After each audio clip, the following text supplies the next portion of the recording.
Vamos abrir nossas Bíblias? Abra a sua Bíblia lá na carta de primeira carta de Pedro. Primeira carta de Pedro, capítulo 4. Nós vamos ler a partir do versículo 7. Verso 7 ao verso 11. Eu queria compartilhar com os irmãos nessa noite sobre os 4 fundamentos na vida do cristão: prudência, oração, amor e serviço. Entendo que são os 4 fundamentos nas nossas relações interpessoais e nas nossas relações com Deus. São os 4 fundamentos que autenticam, que confirmam a vida de um cristão. A vida daquele que tem a sua vida marcada pelo compromisso com o Evangelho, compromisso com o próximo, compromisso com a igreja, compromisso de alguma maneira com o outro, para que através da sua vida, das nossas vidas, da minha vida, da sua vida, Deus seja glorificado. 1 Pedro capítulo 4, versos 7 a 11. E a palavra do Senhor diz assim, Pedro dizendo: o fim de todas as coisas está próximo, portanto sejam criteriosos e estejam alertas. Dediquem-se à oração. Sobretudo, amem-se sinceramente uns aos outros, porque o amor perdoa muitíssimos pecados. Sejam mutuamente hospitaleiros, sem reclamação. Cada um exerça o dom que recebeu para servir aos outros, administrando fielmente a graça de Deus em suas múltiplas formas. Se alguém fala, fala como quem transmite a palavra de Deus. Se alguém serve, faça-o com a força que Deus provê. De alguma forma, em todas as coisas, Deus seja glorificado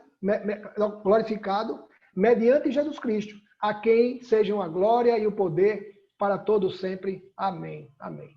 Veja, irmãos, uma palavra tão oportuna para as nossas vidas como igreja de Jesus Cristo. O apóstolo Pedro falando aos irmãos dispersos que haviam fugido de Jerusalém, que estavam fugindo das perseguições desencadeadas ali em Jerusalém. Mas Pedro, de alguma maneira, estava sendo um porta-voz da parte de Deus para os relacionamentos, tanto eles entre os cristãos, como o relacionamento entre as pessoas que não conheciam a Jesus. Mais do que nunca, essa palavra é oportuna para nós, que nos faz entender que a missão que temos não é apenas uma missão de ficarmos fechados dentro de 4 paredes. É uma missão que começa quando a gente passa da porta para fora, onde precisamos exercê-la com o melhor de nós mesmos, com o melhor das nossas capacidades, com o melhor dos nossos recursos, com o melhor do nosso tempo. Só assim vai ter propósito, vai ter a finalidade para a qual essa mensagem chegou ao meu coração. Mas Pedro começa a destacar, irmãos, e eu queria chamar a atenção dos irmãos, desde o versículo 1 do capítulo 4. Veja como as orientações de Pedro começam a partir aí, do primeiro versículo. Como ele começa a mostrar que o padrão para os cristãos que estavam sendo perseguidos, Jesus Cristo. Visto que Jesus não fez a sua vontade, mas a vontade daquele para o qual enviou. E aí ele nos convidava a estar na mesma condição que Jesus Cristo, sofrendo em função de um objetivo, sofrendo em função de uma causa, sofrendo em função de uma missão. Encontrei um comentarista bíblico, William MacDonald. Ele diz assim: o cristão é controlado com 2 possibilidades, pecado ou sofrimento. Se escolher viver como os ímpios à sua volta, sendo participante de seus prazeres pecaminosos, evitará a perseguição. Mas se viver de forma justa e piedosa, sofrendo como Cristo sofreu, sofrerá nas mãos dos ímpios. Precisamos ter uma escolha. Precisamos decidir qual é a nossa decisão, qual a nossa escolha, qual aquilo que temos tomado como objetivo em nossas vidas. E Pedro nos adverte quanto a seguirmos o exemplo de Jesus, ainda sofrendo perseguição. No versículo 3, ele começa a mostrar claramente a grave ou grande diferença entre passado, entre o que se fazia, da maneira como se vivia, e o presente. E eu digo, abrindo um parênteses aqui, fico muito triste quando vejo alguns declarados cristãos que não conseguem distinguir o antes de conhecer Jesus e o depois que conheceu Jesus, o passado e o presente. Porque a vida continua sendo a mesma, marcada pelo desejo próprio, pela vontade. Sabe, irmãos, a sociedade que vivemos é uma sociedade marcada pelo hedonismo. É uma palavra grega que significa prazer. Hedonê significa prazer. É uma doutrina grega, que fala exatamente do prazer do bem supremo da vida. E poder desfrutar a vida sem se preocupar com o dia de amanhã, contanto que a minha vida seja prazerosa. É uma sociedade que está sempre preocupada em ter, em usufruir. Mas é interessante que no verso 4, e aí Pedro começa a comparar aquilo que eles viviam, da maneira como eles viviam, e a maneira como eles viviam hoje, da maneira como eles se portavam hoje. Do mesmo jeito para nós hoje, cristãos do século 21. A maneira como vivíamos.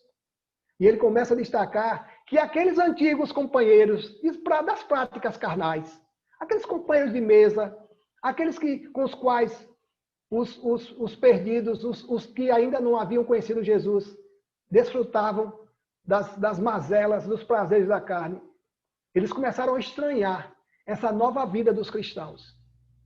E é interessante, irmãos, como isso precisa ser visto em nossas vidas. O mundo precisa ver em minha vida, em sua vida, uma mudança. Não sou mais aquele, não. Meus valores hoje são outros.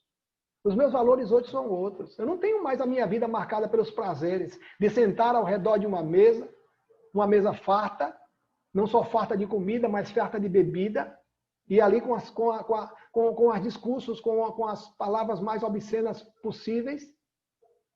Louvo a Deus por todos aqueles que já viveram isso no passado. E hoje podem falar com toda ousadia que isso é passado, isso está enterrado, isso não pertence mais à minha vida, não sou mais dominado por isso. E então é interessante como essas práticas, essa mudança de vida dos cristãos começou a incomodar. Aqueles companheiros de mesa, de bar, já não tinham mais, porque aquela pessoa havia se convertido. E eles começaram a estranhar. Quem você agora é crente? Não sou. Não, minha vida agora não é mais marcada pelo prazer carnal, não. E a última coisa que eu queria destacar nesses primeiros 6 versos do capítulo 6, do capítulo 4 de 1 Pedro, é que um dia a conta chega.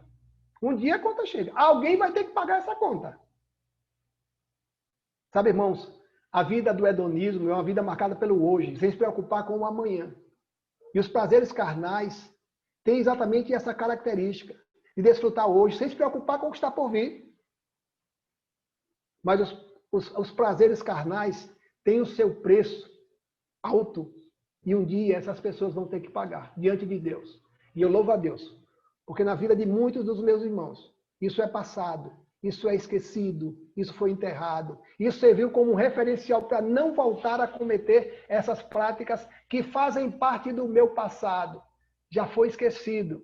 Hoje eu sou uma nova criatura, como o apóstolo Paulo diz. Se alguém está em Cristo, nova criatura é. As coisas velhas já passaram, eis que tudo se fez novo.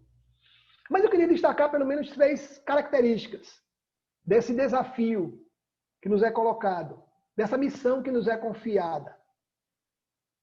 Diante do sofrimento, das perseguições. E é impressionante, irmãos, que nós estamos em pleno século 21, mas ainda somos perseguidos. Não como os cristãos, muitas vezes. Sei que tem muitos cristãos ao redor do mundo que estão sendo perseguidos. De vez em quando estou lendo reportagens sobre a igreja perseguida. Mas eu digo aqui entre nós, cristãos no século 21, no Brasil, muitas vezes nós somos questionados. Porque as nossas práticas diferenciadas, ainda que sejam normais, o ser honesto, o ser fiel, o ter prazer em ir para a igreja, servir ao Senhor, testemunhar, para as pessoas isso é normal. Nós somos ETs. Não. Eu sou um homem e uma mulher segundo o coração de Deus. E exatamente a esse povo, um povo regenerado, que estava sendo perseguido, que estava sendo minado, que estava sendo tentado a retroceder, a voltar atrás de suas decisões, de seguir a Jesus, a quem Pedro escreve. E é interessante que eu destaquei pelo menos 3 características. A primeira coisa que eu quero destacar que é a condução do cristão era distinguida pela relação para com os homens, para consigo mesmo e para com Deus. O cristão era alguém distinto. Era alguém que não comungava dos mesmos prazeres, das mesmas vontades, dos mesmos desejos, das mesmas práticas daqueles que estavam à sua volta. Era alguém que se distinguia pela sua relação com eles, com os ímpios, mas também numa relação de se resguardar, e no relação, acima de tudo, para com Deus. Veja o verso 7. Pedro começa com uma afirmação, dizendo algo que é inerente à vida do cristão, que serve como um alerta para todos nós. O fim de todas as coisas está próximo. Portanto, sejam criteriosos e estejam alerta. Dediquem-se à oração. Os irmãos sabem que ali em pleno século I, o pensamento corrente era que de que logo, logo, Jesus Cristo voltaria. Que naqueles dias, Jesus Cristo estava voltando. Os irmãos sabem todo o movimento que a igreja fez. Alguns que tinham propriedades, vendiam suas propriedades, davam aos pobres, na expectativa de que aqueles dias logo, logo se findassem e eles pudessem desfrutar da promessa de Jesus de que um dia voltaria. Interessante que, desde os primórdios do cristianismo, que esse dia é ansiado, é desejado. Essa é uma experiência nossa, irmãos, dos cristãos, que podemos esperar com desejo, com ansiedade, mas sem medo, o dia que Jesus Cristo voltará para buscar a sua igreja. Interessante que Paulo caminha na mesma vertente, na mesma direção que o apóstolo Pedro, quando ele afirma lá em Romanos capítulo 13, verso 12 e 13, entendendo e fazendo-nos entender que esse tempo nosso aqui na terra, com esse tabernáculo aqui, que Paulo fala na segunda carta, capítulo 4 de Coríntios, é um tempo findo, tem seus dias. Tem seus dias. E Paulo fala isso muito bem lá em Romanos capítulo 13, versos 12 e 13. Ele diz assim, façam isso, a relação de cumplicidade, um relacionamento saudável com o seu próximo, com Deus, façam isso compreendendo o tempo em que vivemos. Chegou a hora de vocês despertarem do sono, porque agora a nossa salvação está mais próxima do que quando cremos. A noite está quase acabando e o dia logo vem. Irmãos, é interessante a gente entender que o dia de Jesus voltar está mais perto hoje do que ontem. A cada dia se aproxima o dia de Jesus voltar. Mas uma coisa precisamos ter muito cuidado. Muitas pessoas tentam identificar nas Escrituras a informação, a identificação, quando se dará esse momento. E vivem nessa expectativa. O cristão não tem que se preocupar quando Jesus voltar. Porque uma coisa precisamos ter certeza disso. Antes de Jesus voltar, algum dos irmãos, pode ir. E eu esperei tanto para ver Jesus descer, para ver Jesus voltar para buscar a sua igreja, e eu não vou poder desfrutar desse momento, porque eu fui antes, eu fui levado ao céu. Tinha um pregador aqui, pastor Jário, que ele dizia assim, viva o hoje, como se Cristo voltasse agora. Viva o hoje, como se Cristo voltasse agora. Não quando eu arrumar a minha vida, quando eu adequar os meus tempos, quando eu resolver algumas questões minhas, eu vou voltar para Jesus. E a gente sabe que esse tempo não está sob o nosso controle, sob a nossa vontade. Olha, amanhã eu vou fazer isso, isso, isso. Lembra do homem que o irmão Arivaldo pregou com muita propriedade, no domingo, dia 6? Tens agora em depósito muitas coisas, muitos bens. Aí diria a minha alma, regala-te, folga-te, descansa e desfruta. É impressionante que as pessoas vivem exatamente isso. Uma vida do amanhã. Não, amanhã eu começo. Amanhã eu começo aquele regime. Amanhã eu começo a caminhada. E muitas vezes a vida cristã é assim. Estamos sempre protelando, adiando, postergando uma decisão que precisava ser feita ontem. Lá no capítulo 24, Jesus começa a, de alguma maneira, sinalizar aquilo que está por vir antes da volta dele. Lá no capítulo 24, Jesus destaca algumas condições ou algumas situações que acontecerão ou que já estão acontecendo. Ele fala dos falsos mestres, que muitos virão em meu nome. Ele fala que se levantará nação contra nação. Ele fala da perseguição. Isso não está longe não, irmãos. Isso é outro dos nossos dias. Mas ele fala algo que é relativo à relação dele com o Pai. O dia. Aquele dia, nem o Filho, nem os anjos sabem, só o Pai. Por isso, irmãos, precisamos ter muito cuidado. Por isso Paulo disse, olha, Pedro diz, o fim de todas as coisas está próximo. A gente não sabe. Precisamos ter muito cuidado, para que não sejamos encontrados longe, distantes. Tiago falando à igreja também, aos irmãos perseguidos, a chamada diáspora, capítulo 5, verso 8, ele fala exatamente dessa condição que devemos estar. Sejam também pacientes e fortaleçam o seu coração, pois a vinda do Senhor está próxima, está às portas, está chegando. Logo, irmãos, precisamos estar prontos para encontrarmos com Jesus. Ou ele descendo, ou eu subindo, para que possamos estar preparados, com a nossa mala pronta. Eu sei que muitos ficam nessa expectativa. Não, faça isso naturalmente. Jesus não voltou hoje? Tudo bem, eu vou continuar a minha vida cristã. Não voltou amanhã? Tudo bem, isso não vai mudar nada em minha vida. Como se, de alguma maneira, eu pudesse estar esperando Jesus voltar para que naquele momento ele pudesse me encontrar fiel. Não, faça isso naturalmente. Faça isso como um prazer. Porque Deus conhece o nosso coração.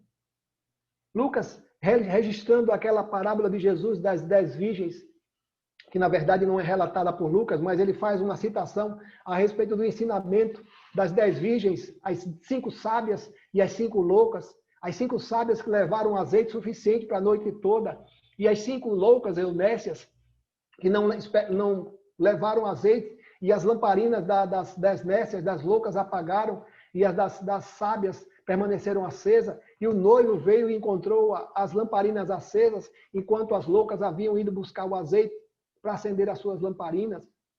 Lucas fala exatamente dessa condição que Jesus nos convida para estarmos atentos, alertas. Lucas capítulo 12, verso 37, ele diz assim: felizes os servos, cujo Senhor os encontrar vigiando quando voltar. Eu lhes afirmo que ele se vestirá para servir, fará que se recline à mesa e virá servi-los. Felizes, bem-aventurados, aqueles que o Senhor encontrar esperando, vigiando, perseverando. Mas encontra uma outra palavra nesse primeiro verso.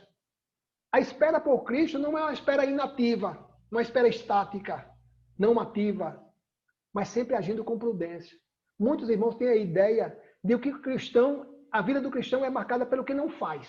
Ah, você é aquele que não, que você não, que você... Não. A minha vida é uma vida ativa, eu não sou um ET. Eu vivo nesse mundo, eu me relaciono com pessoas que não têm Jesus. O cristão precisa ser alguém ativo, mas escolhendo com sabedoria a que se deter, naquilo que se deter, naquilo que escolher como sendo atitude para a sua vida. E aí Pedro usa 2 palavras tão necessárias para as nossas vidas. Ele diz assim: portanto, sejam criteriosos e estejam alertas.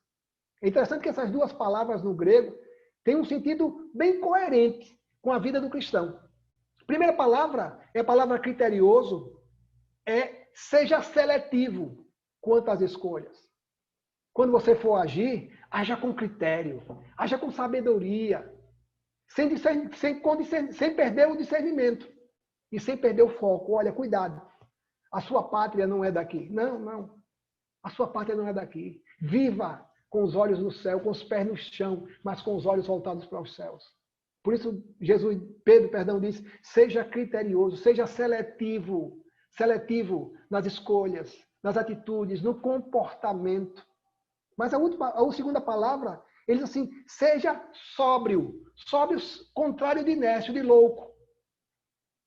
Diante da necessidade de perseverança, pela proximidade da chegada, da volta de Jesus, essas 2 condições, essas 2 atitudes são colocadas diante de nós.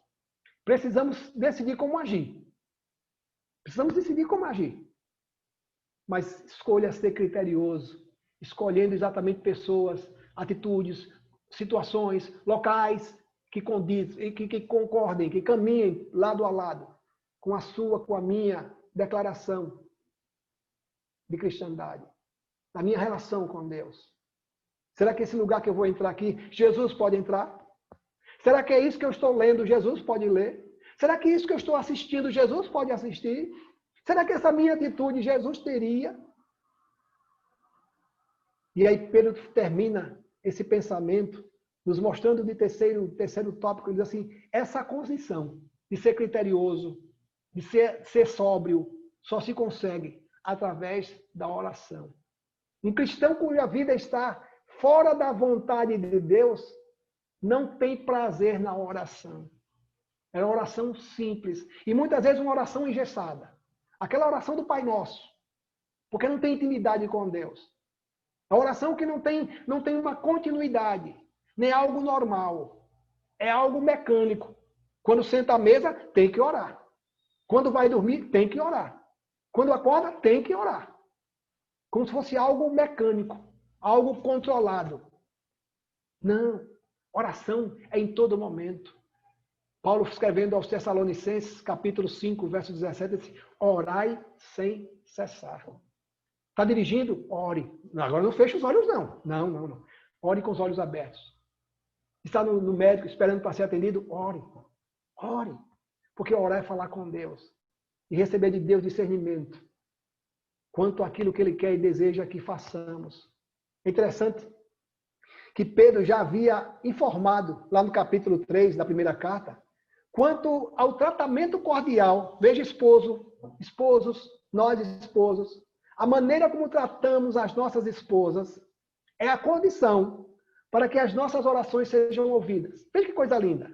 Da maneira como você trata a sua esposa, é a maneira que Deus tem para concordar com aquilo que você está pedindo, para que haja uniformidade do tratamento. Como é que você quer falar com Deus se você não fala com a sua esposa? Como é que você quer dizer que Deus é amor, que Deus é bom, se você não age assim com cordialidade com a sua esposa? Não sou eu que estou dizendo não, mas também poderia afirmar, com certeza. Mas está baseado na palavra de Deus. Está na palavra de Deus é condição sine qua non. É uma condição que não pode haver discórdia, não haver palavras contrárias. 1 Pedro capítulo 1, verso 3. Perdão. 1 Pedro capítulo 3, verso 7. Perdão. Veja como Pedro fala exatamente dessa concordância entre o tratamento com as nossas esposas e o tratamento para com Deus. Ele diz assim: do mesmo modo, vocês, maridos, sejam sábios no convívio com suas mulheres e tratem-nas com honra, como parte mais frágil e co-herdeiras do dom da graça da vida, de forma que não sejam interrompidas as suas orações. Interessante que Pedro diz: olha, quer ter a sua oração ouvida por Deus? Trate bem a sua esposa. Trate bem a sua esposa. Logo, Pedro começa a mostrar que não pode haver discordância entre a nossa conversa com Deus e as nossas conversas com o nosso cônjuge, com a nossa esposa. Uma pessoa desnorteada, uma pessoa que não tem foco, uma pessoa que não tem referencial, essa pessoa não sabe como orar. Não tem prazer na oração. Vai muitas vezes usar a oração como sendo algo obrigado, algo imposto. Não, eu vou orar se não, ou em algumas situações difíceis, recorre a Deus.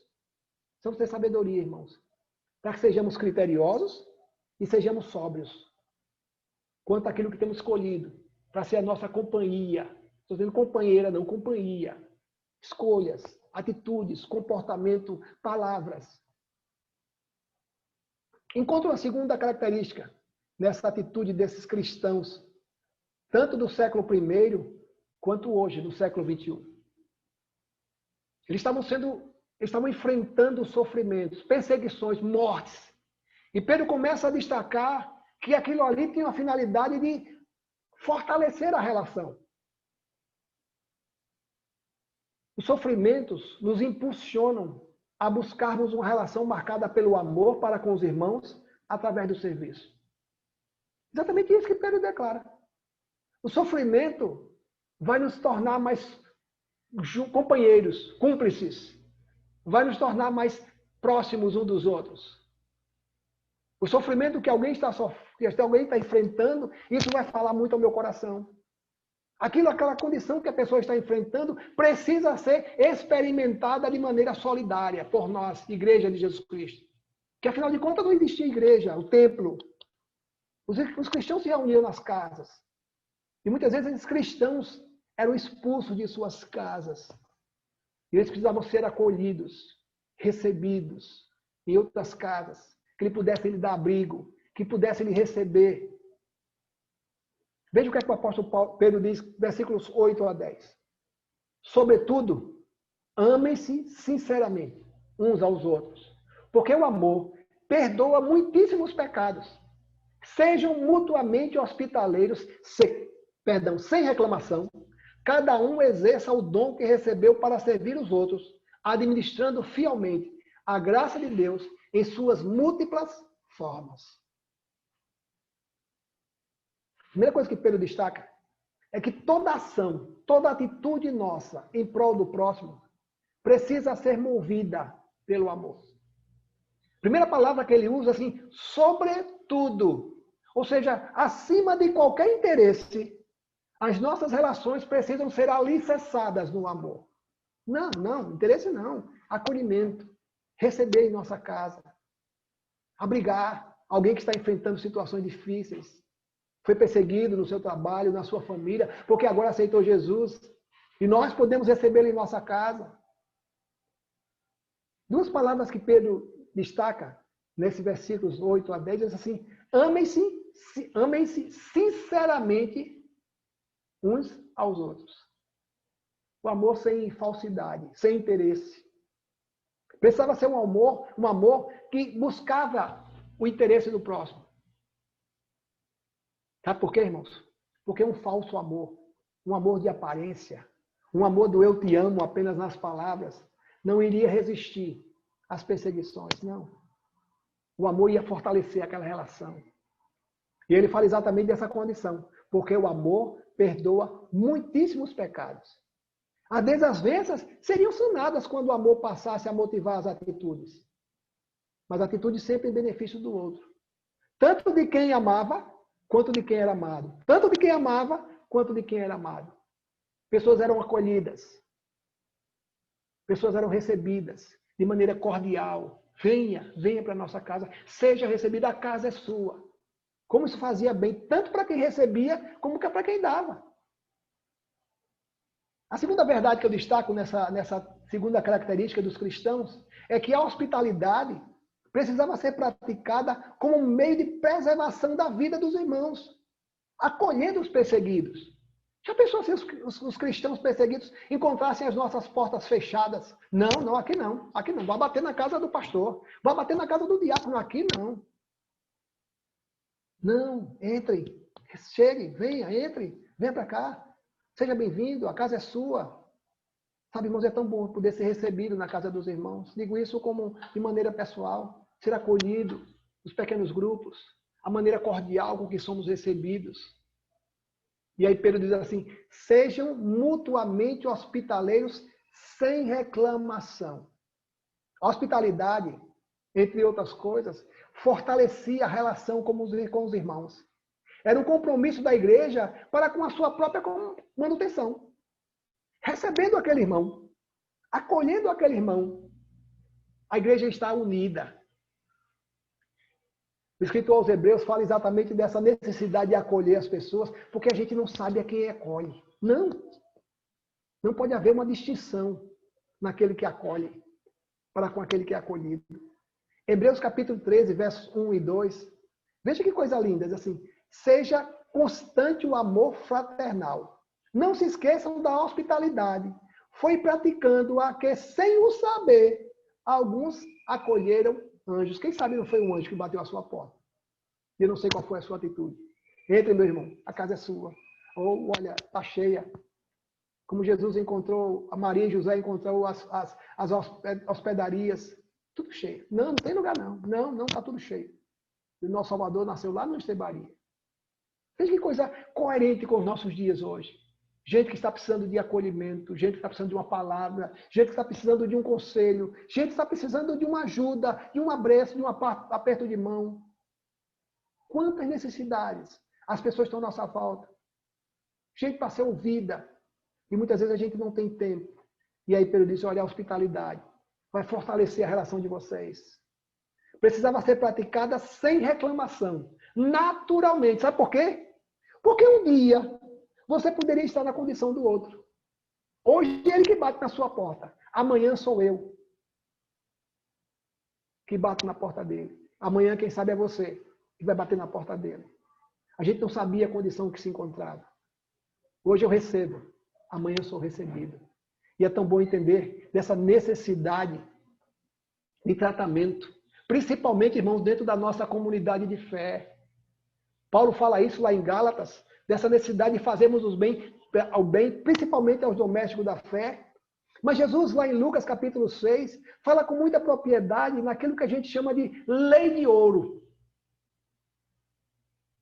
Lucas 6,31 diz assim: como vocês querem que os outros lhe façam, façam também vocês a eles.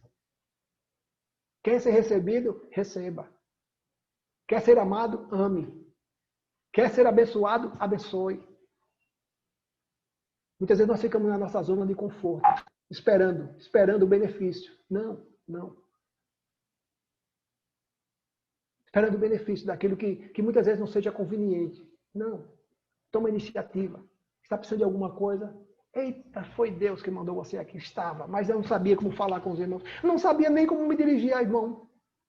Mas a irmã tomou a iniciativa de falar comigo. Eu estou precisando. Que coisa boa. A gente poder ser útil na vida de alguém. Encontrei o comentário do Hernandes Dias Lopes a respeito dessa atitude de acolher, de receber, de ser hospitaleiro sem murmuração, sem reclamação. Ele fala exatamente dessa condição que nós, os cristãos, vivemos. Veja o que Hernandes Dias Lopes escreveu. O cristão abre não apenas seu coração, mas também sua casa. O cristão é alguém que tem um coração aberto e a casa aberta. Não basta abrir a casa aos irmãos. Precisamos fazer isso com alegria e sem murmuração. O povo de Deus precisa ser hospitaleiro. Não é opção, é condição, é mandamento. É aquilo que Deus espera de nós para que possa ser confirmado. Aquilo que declaramos com os nossos lábios. Que possamos colocar em prática tudo aquilo que queremos ver na vida do meu irmão. Mas enquanto uma terceira verdade nessa afirmação de Pedro, com relação a essa relação de hospitalidade, de cordialidade entre os irmãos, no meio de uma igreja perseguida, precisamos ter muito cuidado para que um dia eu não seja o que está batendo a porta do outro, para que eu também não seja tratado como um dia eu fui tratado. Ele fala exatamente dessa condição que move, que nos impulsiona. A graça de Deus precisava ser praticada por todos, para ser vista através das atitudes. Se eu não posso falar, se eu não posso anunciar a Jesus, eu vou viver Jesus. Na sua repartição, no seu trabalho, você não pode falar de Jesus? Não. Viva Jesus. Na sua escola, onde você estuda, não pode falar de Jesus? Não. Viva Jesus. Na sua família, você é taxado como retrógrado, como utópico quando fala de Jesus? Não se preocupe, não. Viva Jesus. Não necessariamente fale, não. Viva Jesus. Aquilo que você faz, fala mais alto do que aquilo que você fala. E ele fala exatamente isso. Cada um exerça o dom que recebeu para servir uns aos outros. Era um papel de todos. Todos precisavam exercer. E não podia ser negligenciada por ninguém. Pedro atribui a cada cristão a responsabilidade que lhe cabe. A graça de Cristo, precisava ser colocada em prática como objetivo do serviço. É tão bom sermos agraciados por Deus, agraciados com a sua graça. Mas é muito melhor, de alguma maneira, transmitir essa graça às pessoas que estão à nossa volta. E é interessante como Pedro diz que nós somos administradores da graça de Deus em suas mais diversas, multiformes manifestações. Veja o que ele diz. Administrando, o administrador, no sentido aí, é o despenseiro. Talvez a sua versão diga despenseiro. Como despenseiro. Despenseiro, literalmente, é aquele que cuida da despensa. É o mordomo. Lembra do mordomia? Aquilo que recai sobre nós como cristãos. Que um dia vamos nos apresentar diante de Deus com aquilo que fizemos. Pelas nossas atitudes, dentro e fora dos nossos lares, dentro e fora das nossas igrejas. E ele diz assim, sejamos despenseiros. Despenseiros é aquele que cuida da despensa. Aquele, nos filmes ingleses, o mordomo, que cuida do motorista, que manda no jardineiro, que manda na babá, na faxineira. Quando o patrão está fora, é ele quem cuida dos empregados da casa. É exatamente isso que Deus quer e deseja de nós. Que possamos ser administradores, possamos ser mordomos dessa graça de Deus, em suas mais diversas, em suas mais multiformes formas, suas múltiplas formas. O papel de administrar nos convida a experimentar e a transmitir, a manifestar essa graça de Deus em suas mais diversas formas na vida dos irmãos. Não sei como você tem realizado ou tem manifestado a graça de Deus. Através de um sorriso, amém. Através de uma atitude, amém. A graça de Deus precisa ser exercida por nós para que o nome de Deus seja glorificado. É isso que Pedro está dizendo. Porque um dia, irmãos, todos nós fomos agraciados por Deus com a sua graça. Logo, precisamos reparti-la para que ela tenha alguma finalidade. Graça retida é graça amaldiçoada. A graça que fica comigo, que não é repartida, que não é compartilhada, é uma graça que não tem fim, não tem finalidade, não tem propósito. É a graça que precisa ser multiplicada, ser compartilhada com alguém que está à minha volta. É exatamente isso que Pedro coloca diante de nós, irmãos. A necessidade de entender que o outro precisa ser alvo de nossas ações. Precisamos ter sabedoria. Por isso que ele fala exatamente no criterioso e sóbrio. Temos foco. Entender que a graça de Deus está sobre mim. E o que eu tenho feito com ela? Qual tem sido a minha atitude diante do meu irmão, da minha irmã? Paulo escrevendo aos Romanos, capítulo 12, versos 6 a 8, quando Paulo começa a fazer aquela ligação, aquele paralelo entre corpo e igreja. Somos diversos membros, mas com finalidades distintas, mas com o propósito de glorificar a Deus. Paulo começa a identificar que cada um de nós fomos separados para estar no meio do corpo, no meio da igreja, com a finalidade de glorificar o nosso Deus. Romanos 12, versos 6 a 8, Paulo fala com muita propriedade a respeito dos dons, da maneira como eles são manifestados, da maneira como eles são usados para abençoar as pessoas.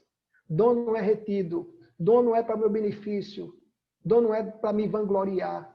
Dom só tem finalidade se for colocado em prática, em prol do meu irmão, em prol da minha irmã. Ele diz assim, temos diferentes dons. Romanos capítulo 12, versos 6 a 8. Temos diferentes dons, de acordo com a graça que nos foi dada. Se alguém tem o dom de profetizar, use-o na proporção de sua fé. Se o seu dom é servir, sirva. Se é ensinar, ensine. Se é dar ânimo, que assim faça. Se é contribuir, que contribua generosamente. Se é exercer liderança, que exerça com zelo. Se é mostrar misericórdia, que faça com alegria. Todos nós um dia fomos agraciados por Deus, com dons.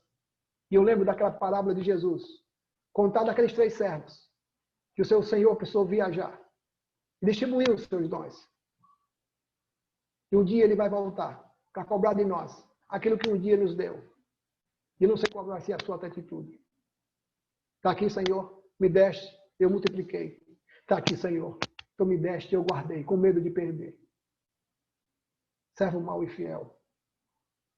Precisamos ter muito cuidado, irmãos, que a cada dia o Senhor tem nos dado essa oportunidade de sermos bênçãos na vida de alguém, seja da nossa comunidade de fé, seja fora. Não importa, não importa. Não podemos ser seletivos quanto à graça de Deus. Pelo contrário, ela precisa ser manifestada, exercida de maneira aleatória, de maneira indistinta, para que possa alcançar todos. E ele fala exatamente nesse fechamento. Ele diz assim, a terceira característica desse cristão, desse fundamento do cristão, na vida do cristão, todas começam com Deus e terminam com Deus. Deus é a sua motivação e o meu e o seu propósito. A minha e a sua capacitação e a sua e a minha glorificação. Porque é exatamente isso que ele fala. Se alguém fala, faça com quem transmite a palavra de Deus. Se alguém serve, faça com a força que Deus provê. De forma que em todas as coisas, Deus seja glorificado mediante Jesus Cristo. A que seja a glória e o poder para todos sempre. Amém. E eu destaquei pelo menos uma verdade dentro desse aspecto. Todas as nossas orações precisam ter Deus como agente. Todas as nossas ações precisam ter Deus como agente, como um motivador, como um encorajador, como um propósito para ser alcançado as pessoas que estão à nossa volta. Eu, você, somos apenas canais, meios, pelos quais a graça do Senhor é manifestada na vida das pessoas. Se eu não estivesse, se eu não escolhesse, se eu não aceitasse, Deus ia levantar outro que ia fazer o trabalho tão bem quanto eu, talvez até melhor que eu. Porque quem capacita é Ele, não sou eu. Ah, não, eu. Não, é nada, você não é nada. Eu não sou nada. Somos apenas canal da graça de Deus. Interessante que Pedro destaca essa diversidade de dons, mas tendo sempre em Deus como o único capacitador, como aquele que nos capacita para exercermos os dons que Ele nos concedeu. É como se Pedro estivesse afirmando assim: se alguém tiver o dever de pregar, se alguém for um pregador, que pregue, então não como quem está dando suas próprias opiniões ou divulgando seus próprios preceitos, mas sim como alguém que recebeu uma mensagem de Deus. Faça isso como um porta-voz de Deus. Faça isso como um anunciador do Evangelho do nosso Deus. E é tão bom entender, irmãos, que essa mensagem que nós recebemos, nós precisamos colocá-la em prática. Porque senão não vai ter finalidade, vai ter propósito. E eu louvo a Deus quando encontro gente em nossas comunidades que tem uma história de vida de maneira tão marcante, o antes e o depois de conhecer o Jesus. E essas pessoas não precisam conhecer de Paulo, de Pedro, de Jesus, dos personagens bíblicos, elas podem falar daquilo que aconteceu em suas vidas. Olha, um dia eu era. Um dia eu fazia isso que você fazia. Um dia eu tinha essas práticas. Um dia eu experimentava desses prazeres. Mas agora, tudo isso não tem mais sentido. Nada. É tão bom quando a gente pode receber em nossa comunidade gente com esse testemunho assim. Eu era, eu fiz. Normalmente quem nasce num lar cristão, como é o meu caso, normalmente não houve uma ruptura com o passado. Porque foi só um processo. O Deus, um dia, que é o Deus do meu pai, dos meus pais, um dia falou ao meu coração e eu pude entender que aquele Deus era meu Deus. E deixou de ser o Deus do meu pai e passou a ser o meu Deus. Esse um dia que foi o meu Deus, que é o meu Deus, um dia passou a ser o Deus das minhas filhas. E assim a gente vai dando continuidade ao Evangelho. Mas eu louvo a Deus por aqueles que estão hoje chegando às nossas igrejas, marcados pelas decepções do mundo, porque abandonaram os prazeres daquilo que poderia parecer prazer, daquilo que parecia ser vida, daquilo que poderia parecer alegria, e abandonaram tudo isso em função de um objetivo, de servir e agradar a Deus. Paulo, escrevendo na primeira carta aos Coríntios, capítulo 10, verso 31, ele fala algo muito coerente com relação às nossas atitudes. Ele diz assim: assim quer vocês comam, bebam ou façam qualquer outra coisa, façam tudo para a glória de Deus. Se você é professor, faça para a glória de Deus. Se você é um representante, faça para a glória de Deus. Se você é uma dona de casa, faça para a glória de Deus. Se você é um pastor, faça para a glória de Deus. Para que todo Deus seja glorificado nas nossas vidas. E aí o último verso. Pedro fecha o pensamento destacando a importância, a necessidade e a finalidade de nossas ações. Tudo para a glória do nosso Deus.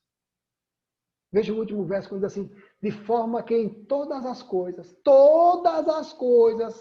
Deus seja glorificado, mediante Jesus Cristo, a quem sejam a glória e o poder para todo sempre. Amém.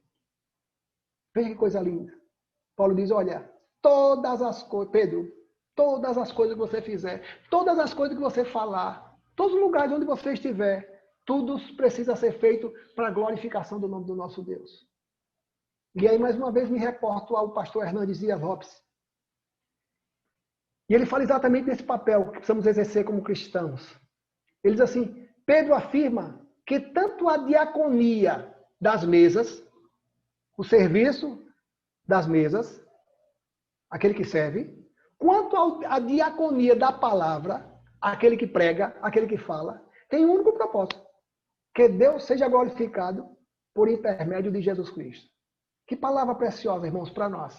Tão atual, que nos desperta, que nos encoraja a entender que a graça de Deus não pode estar retida, pode estar presa a mim, como um segredo que me foi contado. Não, ela só vai ter sentido se ela for multiplicada, compartilhada, a partir de você.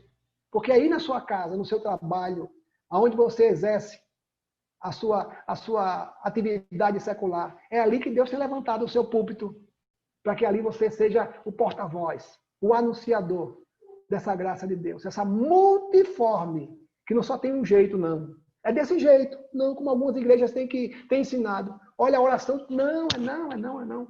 Deus trabalha com qualquer um, que se permita ser inundado, ser preenchido pela graça dele, para que possa transbordar e alcançar tantas e tantas e tantas pessoas que estão à nossa volta, que carecem de um sorriso, de uma atitude da nossa parte.